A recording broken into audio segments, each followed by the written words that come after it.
नमस्कार, A24 news में आपका स्वागत है। खबरों के साथ मैं हूं दीपांशु आपके साथ। बहरोड कस्बे के नजदीकी गांव महाराजावास में खुले में हुए 3-4 दिन पुराना युवक का शव मिलने से क्षेत्र में सनसनी फैल गई।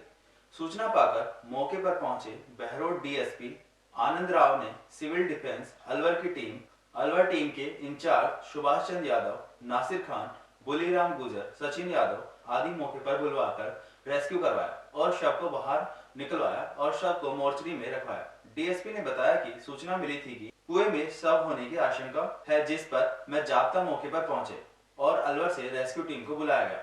शव को लोगों को दिखाकर पहचान करा गई, लेकिन शव की पहचान नहीं हुई, इसलिए शव को मोर्चरी में रखवाया। शिनाख्त कराने की कोशिश की जा रही है। ये जो डेड बॉडी महाराजावास कुएं से निकाली है, सूखा कुआ है, काफी टाइम से बंद है, इसमें पानी वगैरह कुछ नहीं है। कल महाराजावास का एक लड़का गायब हो गया था, गुम हो गया था, तो उसको ये ग्रामवासी ढूंढ रहे थे अपने स्तर पे। तो उन्होंने सुबह कुएं में देखा, करीब 11-12 बजे इनको एक डेड बॉडी दिखाई दी कुएं में। तो इन्होंने इसकी सूचना थाने पे दी। पुलिस टीम यहाँ पे पहुंची, मैं खुद यहाँ पे आया तो देखा कि इसमें डेड बॉडी है और लग रहा था कि काफ़ी पुरानी है, 4-5 दिन पुरानी है। इसके लिए सिविल डिफेंस को अलवर से बुलाया गया। सिविल डिफेंस की टीम ने रेस्क्यू करके डेड बॉडी को निकाला है। अज्ञात है ये डेड बॉडी, इसकी पहचान करवाई जाएगी, शिनाख्त कराई जाएगी। अभी इसको मोर्चरी में रखवा रहे हैं, कल पोस्टमार्टम की कार्रवाई करवाई जाएगी। अलवर से आए हैं, हमारे इंचार्ज सुभाष चंद्र जी यादव साहब हैं और हम यहाँ हमको कंट्रोल रूम से सूचना मिली कि ऐसे भिवाड़ी कंट्रोल रूम से सूचना मिली कि ऐसे वहाँ पर गांव क्या नाम है राजावास में एक डेड बॉडी गिरी हुई है। हम तुरंत मौके पर पहुँचे और डेड बॉडी को बाहर निकाला गया। मेरा नाम बुलीराम गुजर है और अलवर के फायर ब्रिगेड सिविल डिफेंस से हैं। देश भर में राष्ट्रीय बालिका दिवस के अवसर पर प्रतिभावान बेटियों के लिए कार्यक्रम हुआ। आयोजन कर उन्हें सशक्त बनाने के लिए प्रेरित किया गया। बेटियों को शिक्षा के प्रति जागरूक करते हुए उनका राष्ट्र निर्माण में योगदान विषय पर चर्चा की गई। अलवर में महिला अधिकारिता विभाग ने प्रतिभाशाली बेटियों के सम्मान में नवाचार करते हुए कॉफी विद कलेक्टर कार्यक्रम का आयोजन किया गया। कार्यक्रम में जिला प्रशासन द्वारा राष्ट्रीय बालिका दिवस के अवसर पर जिले में माध्यमिक उच्च माध्यमिक परीक्षा में प्रथम 10 स्थान प्राप्त करने वाली बालिकाओं को आयोजित कार्यक्रम में सम्मानित किया गया। महिला अधिकारिता विभाग के उप निदेशक ऋषि राज सिंगल ने बताया कि जिला प्रशासन ने नवाचार के तहत जिले की प्रतिभावान बालिकाओं को सम्मानित करते हुए कॉफी विद कलेक्टर कार्यक्रम में आमंत्रित किया गया। सम्मान पाकर बेटियों के चेहरे खुशी से खिल उठे। उन्होंने बताया कि सम्मानित होने वाली बालिकाओं को बेटी बचाओ बेटी पढ़ाओ अभियान के तहत 5,000 रुपए की प्रोत्साहन राशि भी प्रदान की गई तथा लोगो युक्त एक कप और एक टी शर्ट भेंट की गई। यह बालिका दिवस कन्या दिवस के रूप में मनाया जाए और उसके जब से मनाना शुरू हुआ, राज्य सरकार भारत सरकार ने धीरे धीरे ये लिंग परीक्षण पर बैन लगाया। भ्रूण परीक्षण कराया जा रहा है तो उनको हम कितने 2 लाख रुपए का है, 2 लाख हो गए, 2 लाख रुपए की हम उनको राशि देते हैं। उनका नाम गोपनीय, मुखबिर का नाम गोपनीय रखा जाता है और जारी भी उतनी है जितनी पुरुषों की है। हमने देखा 73वां 74वां संविधान संशोधन जब आया, आप लोगों को ध्यान होगा, पढ़ा होगा आप लोगों ने, पहले एक्चुअली पॉलिटिकल रिजर्वेशन देखिए 24 जनवरी है और 24 जनवरी को राष्ट्रीय बालिका दिवस के रूप में मनाया जाता है। सन 2008 में भारत सरकार के महिला एवं बाल विकास मंत्रालय ने 24 जनवरी को राष्ट्रीय बालिका दिवस के रूप में मनाने का निर्णय लिया था। हम सबकी जानकारी में है 1966 में 24 जनवरी को श्रीमती इंदिरा गांधी जी ने प्रधानमंत्री पद की शपथ लेकर के उस कुर्सी पर विराजी थी। उसी डे को महिला शक्ति के रूप में जो मनाने का निर्णय लिया, इस डे को बालिका दिवस के रूप में मनाने का निर्णय लिया। इससे बालिकाओं में एक मोटिवेशन मिले, वो अपनी क्षमता को पहचाने और हम भी बच्चियों को बच्चों के बराबर माने और महिला अधिकार में और हम वृद्धि करें। हमारा जो सेक्स रेशो बीच में गड़बड़ा गया था वो अब थोड़ा अच्छा हुआ है और अच्छा हो, और बालिकाएं एक ऊंचे पायदान तक पहुंचें, समाज में अपना नाम रोशन करें। और जहां भी लड़कियों को जो भी मुकाम मिला उन्होंने बहुत अच्छे से उस पद के अनुरूप उन्होंने काम किया। वो न केवल अपना बल्कि समाज और देश का नाम रोशन कर रही हैं। आज हमने बालिकाओं के साथ एक संवाद रखा था। हमने प्रति बालिका को जो 10th और 12th में जो मेरिट में आई हैं 5,000 रुपया प्रति बालिका को प्रोत्साहन राशि के रूप में दिया है। उनके गार्जियन को हमने बुलाया, बच्चियों की भावनाओं को हमने जाना और हमने कोशिश की कि बच्चियाँ मोटिवेट हों और जिस लक्ष्य तक वो जाना चाहती हैं उस तक जाएँ। और यदि मैं कुछ उनकी मदद कर सकता हूँ, उनको गाइड कर सकता हूँ, उसके लिए मैंने उनको कहा कि जब भी आप बच्चियाँ या बच्चों के अभिभावक जब भी मेरे पास आना चाहें वो कभी भी आएँ। यदि आज के हमारे इस कार्यक्रम से कुछ बच्चियाँ आगे बढ़ती हैं तो मुझे ये बहुत ही खुशी का एहसास कराएगा। आज बालिकाओं के साथ संवाद करने पर मुझे वाकई में बहुत खुशी हो रही है। और आज जो बालिका दिवस, राष्ट्रीय बालिका दिवस जो हमने जिस रूप में मनाया है, मैं भी बहुत लंबे समय से सर्विस में हूँ, पर आज जितना अच्छा कार्यक्रम का आयोजन हुआ है ये बहुत ही मेरे लिए भी और बच्चों के लिए और उनके अभिभावकों के लिए भी एक प्रेरणा दिवस के रूप में याद रहेगा। और मैं उम्मीद करता हूँ कि बच्चियाँ इसे प्रेरणा लेकर के अपना अच्छा एक नाम रोशन करें। सोमवार को एनईबी स्थित फल मंडी का गेट बंद कर किसानों ने किया प्रदर्शन। जानकारी देते हुए जाकिर खान ने बताया कि किसानों द्वारा फल मंडी में लाल प्याज एक फर्म को बेची गई थी, जिसकी कीमत करीब 1 करोड़ रुपए बताई जा रही है। फर्म ने सभी किसानों को चेक दिए थे, लेकिन जब किसान चेक लेकर बैंक पहुंचे तो वह चेक कैश नहीं हो पाए। उसके बाद किसानों ने मंडी सेक्रेटरी को इस बात से अवगत कराया। मंडी सेक्रेटरी ने उस फर्म का लाइसेंस कैंसिल भी किया, लेकिन अभी तक किसानों को उनकी प्याज का भुगतान नहीं मिल पाया है। जाकिर खान का कहना था कि कैबिनेट मंत्री टीकाराम जूली और जिलाधीश महोदय को इस बात से अवगत करा दिया था, लेकिन अभी तक मामले में कोई कार्रवाई नहीं हुई है। इसलिए आज हमने मंडी का गेट बंद किया है। हमारी मांग है कि जल्द से जल्द किसानों को उनका हक का पैसा मिले। उन्होंने कहा कि 1 हफ्ते का समय हम दे रहे हैं, उसके बाद उग्र आंदोलन किया जाएगा।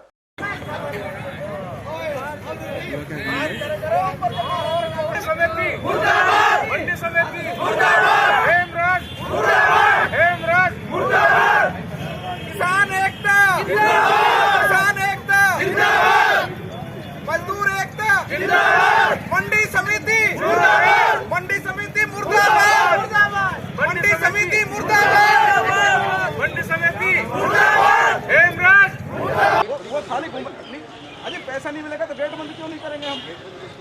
पैसा दो ना, हमारा कोई नहीं देता। हमने मंडी समिति को कह दिया, सेक्रेटरी को कह दिया, ईडी को कह दिया, कलेक्टर साहब को कह दिया, फिर कौन दे कि आप पैरवी करके चाहे किसानों के पैसे चले जाएं। पैरवी कर रहे हैं, हमें ऐसा है। मंडी समिति किसानों की है, या किसी के घर की नहीं है, न किसी और की है। किसानों की मंडी में जाके धरना दो ना आप यार। ये मंडी क्या मंडी ऑफिस वाले कहते हैं कि भाई आप कार्रवाई कर रहे हैं, ये करो, विकास नहीं कर रहे। ये मंडी किसानों की साहब। आप सचिव साहब, आप सेक्रेटरी को आप बुलवाओ ना यहाँ मंडी। आपसे पहले उनको आना चाहिए था। 20 के अंदर किसानों ने यहाँ प्याज बेची थी, जिनमें से तकरीबन 100-125 किसानों के पैसे लगभग 1 करोड़ रुपए से ज़्यादा का पेमेंट रुका हुआ है। और उनको 2 दिन 4 दिन 2 दिन 4 दिन कहते कहते अब 1.5 साल के करीब हो गया, पेमेंट नहीं मिल पा रहा है। लोगों को इन्होंने चेक दे दिए, फर्म किस नाम से, चेक किस नाम से दे दिए, अकाउंट में बैंक में लेकर के जब चेकों को गए तो बैंक वालों ने कहा यार इसमें तो पैसा ही नहीं है। किसानों ने वापस जो है फर्म से बात करी कि भाई आपने जो चेक दिए हैं इनमें तो पैसा ही नहीं है। तो उनसे कहने लगे कि भाई ठीक है, आप अभी इन चेक को रखो, हम आपको नगद भुगतान ही करा देंगे, कोई पैसे आप चेक मत लगाओ, कोई दिक्कत नहीं है। ज़्यादातर लोगों के ये कह करके गुमराह कर करके उनकी चेक की डेट निकाल दी गई। कुछ चेक ऐसे हैं कि जो बाउंस खाते में लगाए वो बाउंस हो गए, उन्होंने कोर्ट में भी डाल दिया गया है। उसके बाद जब फर्म वाले के हम चक्कर काट चुके, वो बाद में फिर कहने लगा यार ऐसा है भाई मेरे पास तो पैसे नहीं है। उसके बाद मंडी जो सेक्रेटरी है, सेक्रेटरी को बात करी जाके हमने कि भाई जो है आप लोग जो है भाई ठीक है पैसा दिलाओ। तो मंडी सेक्रेटरी ने कहा कि ठीक है हम पैसे का कराते हैं, बात करते हैं फर्म से। उन्होंने 1-2 बार बात करी, फर्म ने उनकी बात पे कोई ध्यान नहीं दिया। फिर मंडी सेक्रेटरी ने कहा कि भाई हम उसका लाइसेंस निरस्त कर देते हैं। तो मैंने कि ठीक है आप निरस्त करो, किसी भी तरीके से किसान का पैसा दिलाओ, ये आपकी जिम्मेवारी है कि भाई जो मंडी समिति में जो भी फर्म काम कर रही है वो अगर किसान के पैसे नहीं देती है तो मंडी सेक्रेटरी दिलाएगा। मंडी सेक्रेटरी ने उसका लाइसेंस निरस्त कर दिया। उसके बाद फिर उन्होंने मंडी समिति को भी बुलाया, समिति में रखे कि भाई मेरे पास इतना कर्जा है और इसको मुझे फर्म इनको किसानों को लौटाना है, भाई मुझे कहीं से व्यवस्था कराएं तो मंडी समिति उस पैसे को लौटाने का इंतजाम कर सकती है।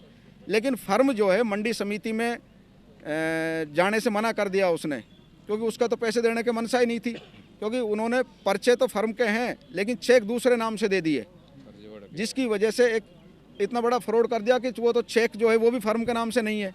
किसानों को तो बिल्कुल ऐसा गुमराह कर दिया और उनको आश्वासन देते रहे कि तुम चिंता मत करो, तुम्हारा एक भी रुपया नहीं खाएंगे। लेकिन 1.5 साल घूमने के बाद भी कोई भी कार्रवाई नहीं होती। हम उसके बाद में जब मंडी समिति को भी कह दिया, हमने कलेक्टर साहब को भी जो है लिखित में दे रखा है कि भाई ये पैसे जो है नहीं मिल रहे हैं। उन्होंने कहा ठीक है बात करेंगे, मंत्री जी को भी 2-3 बार कहा है, उन्होंने कहा ठीक है करेंगे। लेकिन आज तक किसानों का जो है कोई पेमेंट का भुगतान नहीं हो पा रहा। एक बार हम एनी भी गए थे थाने में, एक भाई आप जो है इन्होंने चेक उस नाम से दे रखे हैं, फर्म के पर्चे कुछ नाम से, आप इनके खिलाफ FIR दर्ज करो। तो उन्होंने कह दिया कि साहब ठीक है ये तो आपका सिविल का मामला है, हम तो इसको हम कुछ नहीं कर सकते, आप इसमें कोर्ट जाइए। जब सब कुछ हमने सारे रास्ते बंद हो गए किसानों के कि भाई पैसे मिलने की कहीं से उम्मीद नहीं लग रही, तो भाई ठीक है जब जहाँ जो प्याज बेची है, माल बेचा है, तो हमने आज जो है सांकेतिक रूप से गेट बंद किया है कि या तो 5 दिन 7 दिन के अंदर जिला प्रशासन, मंडी समिति और मंडी के जो अधिकारी हैं या तो 5-7 दिन में पैसे का भुगतान का इंतजाम कराएं, वरना सारे किसान मिलकर के, आज तो करीब 60-70-100 किसान आए, लेकिन अगले 5-7 दिन के अंदर जब भी हमारा टाइम होगा सारे के सारे किसान आएंगे और आगे पूरे के पूरे जो है हम मंडी के गेट को परमानेंट अनिश्चित काल के लिए बंद करेंगे। मेरा जाकिर खान है। सोमवार को ज्योतिराव फूले सर्किल पर बेतरतीब खड़े वाहनों का ट्रैफिक पुलिस ने किया चालान। ट्रैफिक पुलिस के सब इंस्पेक्टर रामेश्वर दयाल ने बताया कि चौराहे के आसपास ऑटो रिक्शा, ई रिक्शा एवं लोक परिवहन की बसें आकर खड़ी हो जाती हैं, जिससे ट्रैफिक अवरुद्ध हो जाता है। इसलिए आज इनके चालान काटे गए हैं एवं समझाइश की गई है, आगे भी इस तरह की कार्रवाई की जाएगी। नहीं, बिल्कुल सही बात है, बसें खड़ी हो जाती हैं, पुलिस आती भी है और इनको हटाती भी है। लेकिन क्या है कि इसके लिए पहले भी मीटिंग हुई, उसमें भी इन रोड जो लोक परिवहन बसें हैं इनके लिए एक स्थायी जगह चिन्हित करने के लिए RTO और ये क्या नाम है रोडवेज और पुलिस इनकी एक टीम गठित करे कि कहीं इनको एक जगह चिन्हित की जाए, तो उस पर कार्रवाई नहीं हुई। वरना हम तो देखो जगह दें तो हम तो वहीं रुकवा सकते हैं, ये ऐसे ही रोड के साइडों में खड़ी रहती है। हाँ बिल्कुल, हमेशा, आज नहीं हमेशा करते हैं, जब भी गाड़ी रोड पर पार्क होती है तो उसका नो पार्किंग का चालान करते रहते हैं। देखिए डेयरी के बूथ जो ये लग रहा है ये बिल्कुल गलत लग रहा है, सही बात है। ये क्या है कि अपने जो साइड में ये नाला है इस साइड में लगाना चाहिए था इनको। अभी मैंने देखा है, इसको कहा भी है, ये अभी लगा है 2-4 दिन में। ये फिलहाल स्लिप लाइन पर लगा हुआ है, इसको मैंने कह दिया है कि भैया यहाँ से हटा करके अपने को साइड में करिए। अब देखिए ये तो मैंने तो कहा है, इसने कहा जी मैं कल बात कर लेता हूँ, इससे करके मैं अपनी जगह बना लेता हूँ और ये कर लूँगा, हटा लूँगा। सोमवार को शाहपुर पंचायत समिति के अमृतवास गांव के ग्रामीण नयावास स्थित वन विभाग कार्यालय पहुंचे। गांव के पूर्व सरपंच चंदूराम ने बताया, गांव के पास जंगल स्थित है, वहां पर हमारे बच्चे खेल रहे थे तो उन्हें एक तेंदुआ नजर आया। जब उन्होंने उसके पास जाकर देखा तो वह मृत था। उस बच्चे ने यह बात दूसरे बच्चे को बताई, उस बच्चे ने ग्रामीणों को यह बात बताई। वहां से वन विभाग तक यह बात पहुंची तो वन विभाग के कर्मचारी भी पहुंचे और वन विभाग के कर्मचारियों ने हमारे एक गांव के बच्चे को हिरासत में ले लिया है। हमारी मांग है कि जल्द से जल्द हमारे बच्चे को छोड़ा जाए और जो असली अपराधी है उन्हें गिरफ्तार किया जाए। इसी बात को लेकर आमजन DSO से मिलने आए हैं। मामला सर ये है कि हम DSO साहब से मिलने के लिए आए हैं। हमारा गांव रुन शाहपुर है, तो साहब क्या है वहाँ जंगल में हमारा एक बच्चा छीला का पत्ता लेने गया था पशुओं के लिए, तो उसके लिए वह पैंथर जो मरा है उसको दिखाई देगा। उसने एक दूसरे लड़के से कहा यार यहाँ तो नहर बैठे हुए, मना नहर बैठे हुए, तो वो डर के मारे उतर के भाग लिया वहाँ से। फिर वो नहर जो मतलब पैंथर जो वहाँ से भालो चलो नहीं, जब उन्हें नज़दीक जाके थोड़ा उसको देखो तो उनको देखा कि ये मरा हुआ है। उसने एक दूसरे बच्चे से कह दी, दूसरे ने तीसरे से कह दी, तीसरे बच्चे ने जो है साहब वन विभाग के लिए सूचना भेज दी। कोई बात ना। सब वे जब दोबारा वो सूचना भेजी, जब वन विभाग वाले गए मौका पर से हुए किसी ने फरार कर दिया, पता नहीं किसने करा है। तो सब फिर क्या है सारा हुए आगा।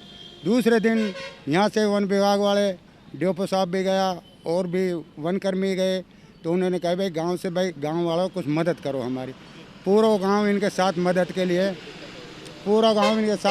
लिए गया और सारा जंगल में ढूंढा भिड़ी करी, तो वह पैंथर जंगल में ऊपर कहीं दबा हुआ सारे ही 10-20 आदमी हो जो गांव वाला उनके सामने उनको मरा हुआ मिल गया। तो सब वो सब को लिया। उसके बाद में इन्होंने हमारे वो जो लड़का है उनको ने बुलाया, तीनों को।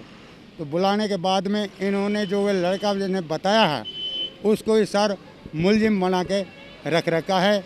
और हमने तो वन विभाग की मदद ही करी और मदद करता रहेंगे अभी, क्यों हमारा भी उधर ही गाँव है, इनका जंगल है। अब हमारी मांग है साहब, हमारे निर्दोष छोरे को बचाया जाए और दोषी को पकड़ा जाए, हमारी यही मांग है। हाँ, सभी ग्रामीण इकट्ठा होकर आए हम, तो ये हमारी मांग है। मेरा नाम चंदूराम, पूर्व सरपंच। सोमवार को विजय मंदिर रोड स्थित मकान मालिक जिलाधीश को ज्ञापन देने पहुंचे। मकान मालिक प्रीतम सिंह ने बताया कि विजय मंदिर रोड पर हमारे पुरखों की जमीन है, जिसके सामने हमारे 8-10 मकान बनाए हुए हैं, जहां पर हम करीब 50 सालों से रह रहे हैं। लेकिन यूआईटी द्वारा हमें परेशान किया जा रहा है, जबकि हमारे मकानों और जमीन का मामला कोर्ट में विचाराधीन है।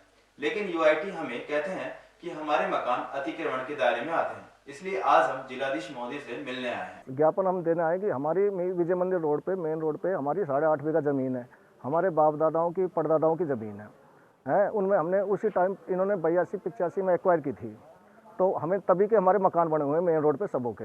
हमारे 4 दादा हैं हमारे, तो 4 दादाओं के हम 9-10 तो भाई हैं और हम पोते होते हैं, तो हमारे 5-7 मकान बने हुए हैं और हम एससी से बिलोंग करते हैं। तो साहब ये क्या है कि हमें यूआईटी हर बार तंग करती है बहुत ज़्यादा। हमने ज़मीन इन्होंने क्या है 1,51,000 रुपये बीघा में जमा करा रखे हैं, और पैसे हमने लिए भी नहीं है, कोर्ट में जमा है। हमने ज़मीन तब छोड़ ही रखी है, हमने ज़मीन अब कोई कब्जा नहीं कर रखा। हमारे प्लॉट है मेन रोड पे, हमें तोड़ने की धमकी देनी जाती है। हाँ, आज भी नपाई करी है उन्होंने कि साहब अब तुम तोड़ेंगे तुम्हारे हैं। और साहब अब ये बताओ कि हम रहें कहाँ हैं, बच्चे कहाँ जाएँ हमारे। अब हम में बड़े हम पोते में आगे, फिर हमारे भी बच्चे हैं और हमारे ज़्यादा मकान भी नहीं है, 10-12 मकान है जिनमें 4 दादाओं के हैं। अब हमें विज्ञापन देना है साहब कलेक्टर को। कब से रह रहे हैं आप वहाँ पे? वहाँ हम रह रहे हैं कम से कम 50 साल हो गए हमको। और भी ये है ना यूआईटी से, जब हमारे पहले की ज़मीन थी, यूआईटी भी नहीं थी तब की ज़मीन है हमारी, तो वो मकान बने हुए हैं हमारे। यूआईटी बाद में आई है सर? यूआईटी बाद में आई है। आपका शुभ नाम क्या है? शुभ नाम प्रीतम है साहब, पापा का नाम बाबूलाल। सर्व समाज न्याय संघर्ष समिति द्वारा मूक बधिर बालिका प्रकरण में आज दूसरे दिन अनिश्चितकालीन धरना जारी रहा। समिति से जुड़े वरियाम सिंह ने बताया कि सर्व समाज के लोग बारी बारी से धरने पर बैठते हैं। हमारी यह लड़ाई जारी रहेगी जब तक बालिका को न्याय नहीं मिल जाता। पुलिस और प्रशासन इस प्रकरण में कोई ठोस कार्रवाई नहीं कर रहे हैं। हमारी सरकार से मांग है कि जल्द से जल्द बालिका को न्याय दिया जाए और अपराधियों को सजा मिले। को न्याय दिलाने के लिए गठित सर्व समाज न्याय संघर्ष समिति की ओर से आज अनिश्चितकालीन धरने का दूसरा दिन है। बहुतायत सर्व समाज के लोग बारी बारी से यहाँ धरने पर आ रहे हैं, महिलाएं भी आ रही हैं। आज हमारा प्रतिनिधि मंडल जिलाधीश महोदय से मिलेगा, उनसे पूछेंगे कि भाई इस केस में आगे क्या कार्रवाई चल रही है। नहीं तो फिर आगे की जो रणनीति है राज्य स्तरीय और राष्ट्र स्तरीय पर हम इस आंदोलन को, इस मुहिम को ले जाएंगे, क्योंकि अभी तक प्रशासन द्वारा या पुलिस द्वारा कोई खुलासा नहीं किया गया। ये तो रोज़ाना खबरें आ रही हैं कि भाई किसी डिलीवरी बॉय को पुलिस ने गिरफ्तार किया हुआ है या बैठाया हुआ है, लेकिन आधिकारिक तौर पर अभी कोई पुष्टि नहीं हो रही है। सर्व समाज जो है इस बात से सहमत नहीं है।